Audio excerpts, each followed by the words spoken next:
Welcome back any fans, स्वागत है आप लोगों का डीमन स्लेयर सीजन 5 के मांगा चैप्टर 143 में। अगर आप लोगों ने अभी तक इसका पिछला चैप्टर नहीं देखा है तो उसका लिंक आपको डिस्क्रिप्शन बॉक्स में मिल जाएगा, तो याद से उसे देख लेना। और अगर आप लोगों ने अभी तक मेरे चैनल को सब्सक्राइब नहीं किया है तो सब्सक्राइब कर लेना। और देरी ना करते हुए शुरू करते हैं आज का वीडियो।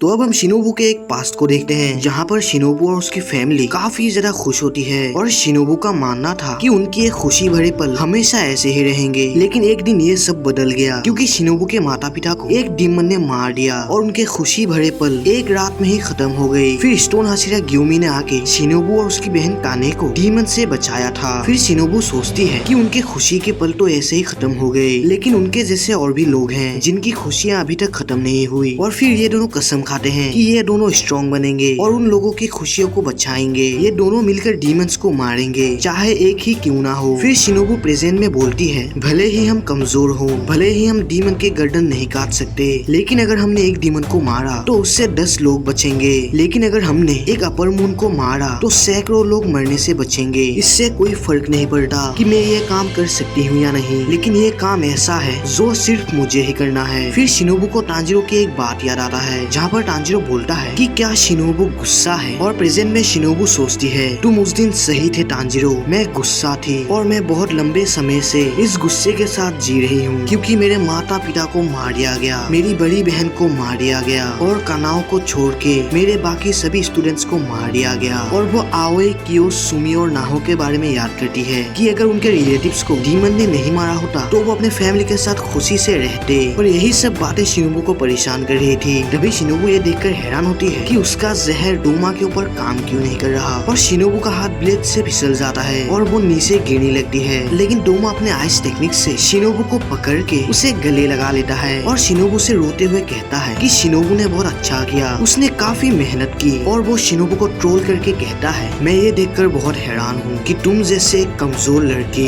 इस हद तक पहुँच गई। तुमने अपने जीवन में बहुत सारे डीमंस को मारा होगा, लेकिन तुम्हारी फाइटिंग स्किल तुम्हारी बहन से काफी कम है। और इतना सब होने के बाद भी तुम अभी तक जिंदा हो, ये एक चमत्कार से कम नहीं। इसका नतीजा जानते हुए भी कि इतना मेहनत करना बेकार है, तुम फिर भी मुझे हराने की अपनी पूरी कोशिश कर रहे हो। और यही सब मूर्खता इंसानों को बहुत अलग बनाती है। और फिर वो बोलता है कि शिनोबू अब उसका खाना बनने वाला है और फिर शिनोबू उसके साथ अनंत काल तक जुड़ जाएगी। और वो शिनोबू से पूछता है कि क्या शिनोबू का कोई आखिरी शब्द है, वो उसे जरूर सुनेगा। फिर शिनोबू गुस्से से इसके रिप्लाई में बोलती है कि वो नर्क में जाएगा। और तभी हम देखते हैं कोई शिनोबू और डोमा की तरफ तेजी से बढ़ रहा होता है और वो कनाओ होती है। जैसे ही कनाओ गेट खुल के अंदर आती है तो वो शिनोबू की ऐसी हालत देखकर जोर से चिल्लाती है। लेकिन डोमा ने शिनोबू को पकड़ के रखा था, लेकिन फिर भी शिनोबू बड़े ही मुश्किल से कनाओ को एक हैंड साइन बनाकर एक मैसेज देने की कोशिश करती है। और फिर डोमा अपना जोर लगा के शिनोबू के कमर को तोड़ देता है। ये देखकर कनाओ शॉक में पड़ जाती है और शिनोबू का ब्लेड उसके हाथ से निकलकर नीचे गिर जाती है। और यहीं पर दी इंसेक्ट हाशिरा शिनोबू कोचो की दी एंड होता है।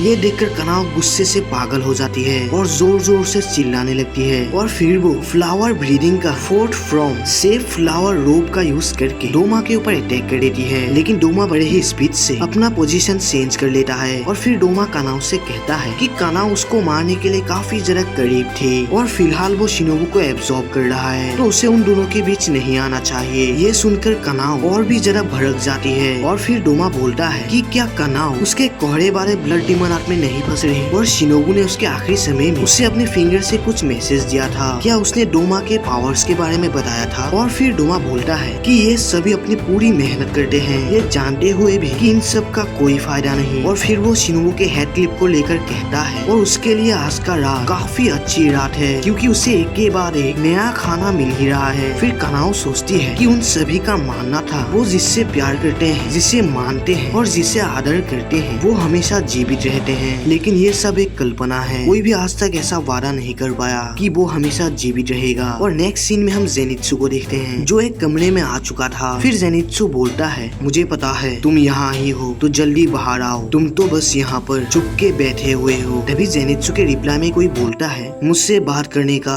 ये कोई सही तरीका नहीं है, क्योंकि मैं तुम्हारा सीनियर हूँ। तुम में पहले से थोड़ा सुधार हुआ होगा, लेकिन तुम अभी तक एक कमजोर और एक गंदे लड़के हो। बहुत दिनों बाद मिल रहे हैं जेनित्सु। और गाइस, आप लोग मुझे कमेंट में बताना कि इस डीमन को हमने कहीं तो देखा था, और इसे हमने कहाँ देखा था, ये आप लोग मुझे बताना। और इस डीमन के रिप्लाई में जेनित्सु गुस्से से बोलता है काइगा को, अब जबकि तुम एक डीमन हो तो तुम अब मेरे सीनियर नहीं रहे।